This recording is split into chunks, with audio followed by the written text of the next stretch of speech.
வணக்கம். மாநில செய்திகள் வாசிப்பவர் சுமித்ரா ரத்னம்.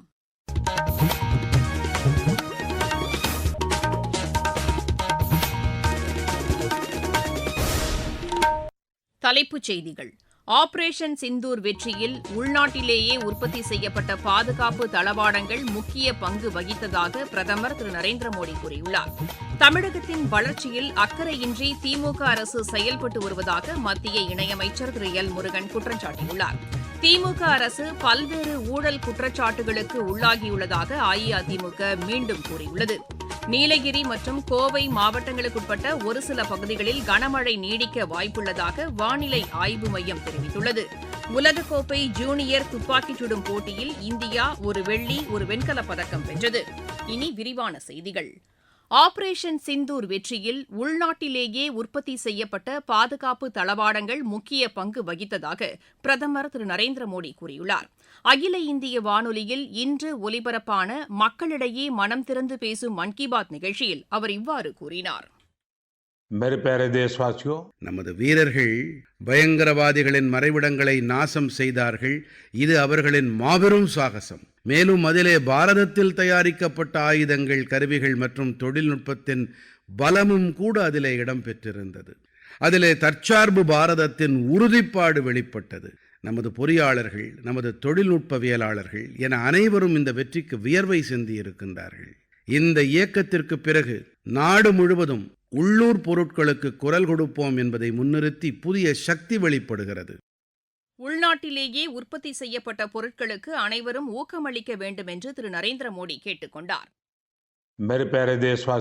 இதுதானே பாரதத்தின் மெய்யான பலம், மக்களின் மனங்களின் இணைவு, மக்கள் பங்களிப்பு.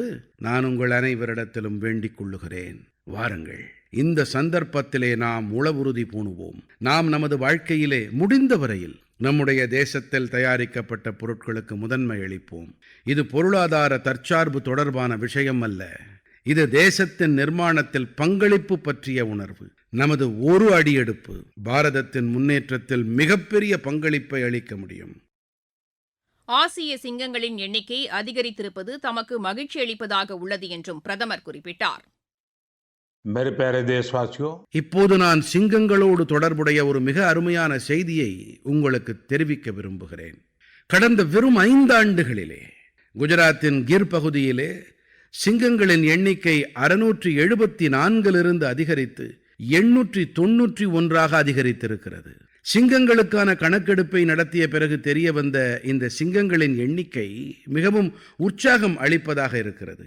நண்பர்களே, இந்த விலங்குகளின் கணக்கெடுப்பு எப்படி நடக்கிறது என்று உங்களில் பலர் தெரிந்து கொள்ள விருப்பப்படலாம். இந்த செயல்பாடு மிகவும் சவால்கள் நிறைந்த ஒன்று. சிங்கங்களின் கணக்கெடுப்பு 11 மாவட்டங்களிலே 35,000 சதுர கிலோமீட்டர் பரப்பளவிலே செய்யப்பட்டது என்பது உங்களுக்கு ஆச்சரியத்தை அளிக்கலாம். கணக்கெடுப்பிற்காக குழுக்கள் 24 மணி நேரமும் இந்த பகுதியை தொடர்ந்து கண்காணித்து வந்தார்கள். இந்த மொத்த இயக்கத்திலும் சரிபார்த்தல், மறுமுறை சரிபார்த்தல் என 2ம் செய்யப்பட்டன. இதன் வாயிலாக மிக நுணுக்கமான முறையிலே சிங்கங்களை கணக்கிடுதல் பணியை நிறைவு செய்ய முடிந்தது.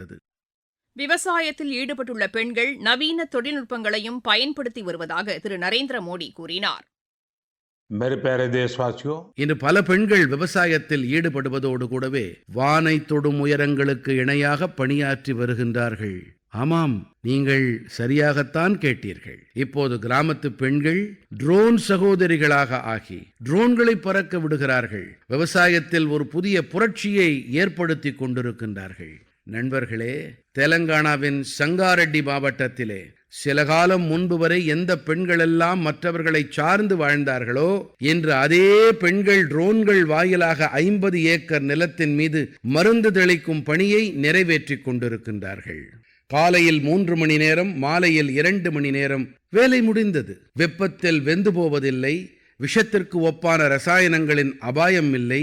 நண்பர்களே, கிராமவாசிகளும் கூட இந்த மாற்றத்தை இதயபூர்வமாக ஏற்றுக்கொண்டு விட்டார்கள்.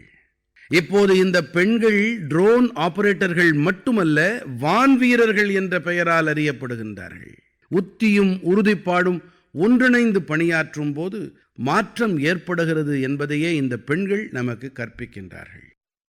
சர்வதேச யோகா தினத்தையொட்டி விசாகப்பட்டினத்தில் நடைபெறவுள்ள பிரதான நிகழ்ச்சியில் தாம் பங்கேற்க உள்ளதாகவும் திரு நரேந்திர மோடி குறிப்பிட்டார்.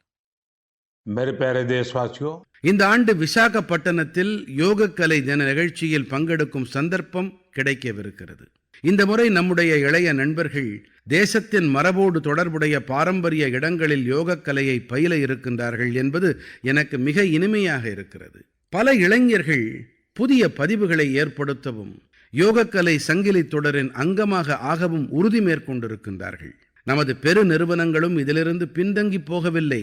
சில அமைப்புகள் தங்கள் அலுவலகங்களிலேயே யோகக்கலையை பயில பல்வேறு இடங்களை ஒதுக்கியிருக்கின்றார்கள். உடல்நலம் மற்றும் உடலுறுதி தொடர்பாக மக்களிடம் விழிப்புணர்வு ஏற்பட்டிருப்பது எனக்கு மிகவும் ஆனந்தத்தை அளிக்கிறது. பிரதமர் ஆற்றிய உரையின் முழு தமிழாக்கம் சென்னை அகில இந்திய வானொலியில் இன்றிரவு 8 மணிக்கு மறு ஒலிபரப்பு செய்யப்படுகிறது. தமிழகம் மற்றும் புதுச்சேரியில் உள்ள அனைத்து வானொலி நிலையங்களும் இதனை அஞ்சல் செய்யும். நீங்கள் கேட்டுக்கொண்டிருப்பது மாநில செய்தி அறிக்கை. தமிழகத்தின் வளர்ச்சியில் அக்கறையின்றி திமுக அரசு செயல்பட்டு வருவதாக மத்திய இணையமைச்சர் திரு எல் முருகன் குற்றம் சாட்டியுள்ளார். கோவை விமான நிலையத்தில் செய்தியாளர்களிடம் பேசிய அவர், தமிழகத்தில் ஆட்சியை நடத்துவது முதலமைச்சரா தம்பிகளா என்ற கேள்வி பொதுமக்களிடையே எழுந்துள்ளதாக கூறினார். கடந்த 4 ஆண்டுகளாக தமிழ்நாட்டினுடைய வளர்ச்சியை பற்றியோ தமிழ்நாட்டினுடைய மேம்பாடு பற்றியோ கொஞ்சம் கூட அக்கறை இல்லாத ஒரு அரசாங்கம் தான் இங்க நடந்தது. ஒரு சின்ன உதாரணம், பாகிஸ்தான் நிறுவனம் இங்க வர வேண்டிய நிறுவனம், ஆனால் அந்த நிறுவனம் இங்க வராம உத்தரப்பிரதேசத்துக்கு போயிருக்கிறது. அப்போ இவர்களுடைய செயல் திறனற்ற தன்மையினால இவர்கள் சரியான முதலீடுகளை கொண்டு வர தவறியதனால, சரியான நிறுவனங்களுக்கு அந்த ஊக்கமளிப்பு கொடுக்காதனால பல நிறுவனங்கள் தமிழகத்திலிருந்து வெளிநாடுகளுக்கு போவதனால தமிழ்நாட்டினுடைய வருமானம் போச்சு, தமிழ்நாடு மக்களுக்கு கிடைக்கின்ற வேலை வாய்ப்புகள் போகுது. இந்த அரசாங்கம் தமிழகத்தினுடைய வளர்ச்சியை பின்னோக்கி கொண்டு போய் சேர்த்திருக்கிறார்கள். திமுக அரசு பல்வேறு ஊழல் குற்றச்சாட்டுகளுக்கு உள்ளாகியுள்ளதாக அஇஅதிமுக பொதுச் செயலாளர் திரு எடப்பாடி பழனிசாமி கூறியுள்ளார். கோவை விமான நிலையத்தில் செய்தியாளர்களிடம் பேசிய அவர், 3 ஆண்டுகளாக நித்தி ஆயோக் கூட்டத்தை புறக்கணித்த முதலமைச்சர் நேற்று அக்கூட்டத்தில் பங்கேற்றது ஏன் என்று கேள்வி எழுப்பினார். ஊழல் தொடர்பான விசாரணைக்கு பயந்தே இந்த கூட்டத்தில் முதலமைச்சர் பங்கேற்றார் என்ற எண்ணமே தோன்றுவதாகவும் திரு எடப்பாடி பழனிசாமி தெரிவித்தார். நீலகிரி மற்றும் கோவை மாவட்டங்களுக்குட்பட்ட ஒரு சில பகுதிகளில் இன்று அதிகனமழைக்கு வாய்ப்புள்ளதாக சென்னை வானிலை ஆய்வு மைய இயக்குநர் திரு செந்தாமரை கண்ணன் கூறியுள்ளார். எமது செய்தியாளரிடம் பேசுகையில் அவர் இவ்வாறு கூறினார். தமிழகம், புதுவை மற்றும் காரைக்கால் பகுதிகளில் அடுத்து வரும் 3 நாட்களுக்கு ஒரு சில இடங்களில் இடி மின்னலுடன் கூடிய லேசானது முதல் மிதமான வரை மழைக்கு வாய்ப்புள்ளது. கனமழையை பொறுத்தவரை அடுத்த 2 நாட்களுக்கு நீலகிரி மற்றும் கோவை மாவட்ட மலைப்பகுதிகளில் ஓரிரு இடங்களில் மிக கன முதல் அதிக கனமழைக்கும், தேனி, தென்காசி, திருநெல்வேலி மாவட்ட மலைப்பகுதிகள் மற்றும் கன்னியாகுமரி ஆகிய மாவட்டங்களில் ஓரிரு இடங்களில் கன முதல் மிக கனமழைக்கும், திருப்பூர் மற்றும் திண்டுக்கல் ஆகிய மாவட்டங்களில் ஓரிரு இடங்களில் கனமழைக்கும் வாய்ப்புள்ளது. 27 மற்றும் 28ஆம் தேதிகளில் நீலகிரி மற்றும் கோவை மாவட்ட மலைப்பகுதிகளில் ஓரிரு இடங்களில் கன முதல் மிக கனமழைக்கும், ஏனைய மேற்கு தொடர்ச்சி மலையை ஒட்டியுள்ள மாவட்டங்களில் ஓரிரு இடங்களில் கனமழைக்கும் வாய்ப்புள்ளது. இதற்கிடையே மேற்கு தொடர்ச்சி மலைப்பகுதியில் பெய்து வரும் கனமழை காரணமாக நொய்யல் ஆற்றில் வெள்ளப்பெருக்கு ஏற்பட்டுள்ளது. நீலகிரி மாவட்டத்தில் கனமழை பெய்து வருவதாகவும் மரம் முறிந்து விழுந்ததில் கேரளாவைச் சேர்ந்த சிறுவன் ஒருவன் உயிரிழந்ததாகவும் எமது செய்தியாளர் தெரிவிக்கிறார். மாவட்டச் செய்திகள். தூத்துக்குடி மாவட்டம் கோவில்பட்டியில் போதைப் பொருள் ஒழிப்பு குறித்த விழிப்புணர்வு மாரத்தான் போட்டி இன்று நடைபெற்றது. கன்னியாகுமரி மாவட்டம் நாகர்கோவிலில் நேரிட்ட சாலை விபத்தில் 2 பேர் உயிரிழந்தனர். சேலம் மாவட்டம் ஏற்காடு சேர்வராயன் கோயில் செல்லும் வழியில் ராட்சத மரம் முறிந்து மின்கம்பம் மீது விழுந்ததில் போக்குவரத்து பாதிக்கப்பட்டதோடு மின் விநியோகமும் துண்டிக்கப்பட்டது. விளையாட்டுச் செய்திகள். உலகக்கோப்பை ஜூனியர் துப்பாக்கிச் சுடும் போட்டியில் இந்தியா ஒரு வெள்ளி, ஒரு வெண்கலப் பதக்கம் வென்றது. ஜெர்மனியின் சூலில் நடைபெற்று வரும் இப்போட்டியின் குழு பிரிவுகளில் இந்தியா இப்பதக்கங்களை வென்றது. வெரோனிகா கோப்பை வில்வித்தை போட்டியில் இந்தியாவின் பிரதமேஷ் பியூஜ் தங்கப்பதக்கம் வென்றார். ஸ்லோவேனியாவின் காம்னிக்கில் நடைபெற்ற இப்போட்டியின் ஆடவர் பிரிவில் அவர் இப்பதக்கத்தை கைப்பற்றினார். 4 நாடுகளுக்கு இடையேயான ஜூனியர் மகளிர் ஹாக்கி போட்டியில் இந்தியா 2-1 என்ற கோல் கணக்கில் சிலியை வென்றது. மலேசியா மாஸ்டர்ஸ் பேட்மிண்டன் போட்டியில் இந்தியாவின் ஸ்ரீகாந்த் வெள்ளிப் பதக்கம் வென்றார். மீண்டும் தலைப்புச் செய்திகள். ஆபரேஷன் சிந்தூர் வெற்றியில் உள்நாட்டிலேயே உற்பத்தி செய்யப்பட்ட பாதுகாப்பு தளவாடங்கள் முக்கிய பங்கு வகித்ததாக பிரதமர் திரு நரேந்திர மோடி கூறியுள்ளார். தமிழகத்தின் வளர்ச்சியில் அக்கறையின்றி திமுக அரசு செயல்பட்டு வருவதாக மத்திய இணையமைச்சர் திரு எல் முருகன் குற்றம் சாட்டியுள்ளார். திமுக அரசு பல்வேறு ஊழல் குற்றச்சாட்டுகளுக்கு உள்ளாகியுள்ளதாக அஇஅதிமுக மீண்டும் கூறியுள்ளது. நீலகிரி மற்றும் கோவை மாவட்டங்களுக்குட்பட்ட ஒரு சில பகுதிகளில் கனமழை நீடிக்க வாய்ப்புள்ளதாக வானிலை ஆய்வு மையம் தெரிவித்துள்ளது. உலகக்கோப்பை ஜூனியர் துப்பாக்கிச் சுடும் போட்டியில் இந்தியா ஒரு வெள்ளி, ஒரு வெண்கலப் பதக்கம் வென்றது. செய்தி அறிக்கை நிறைவடைகிறது.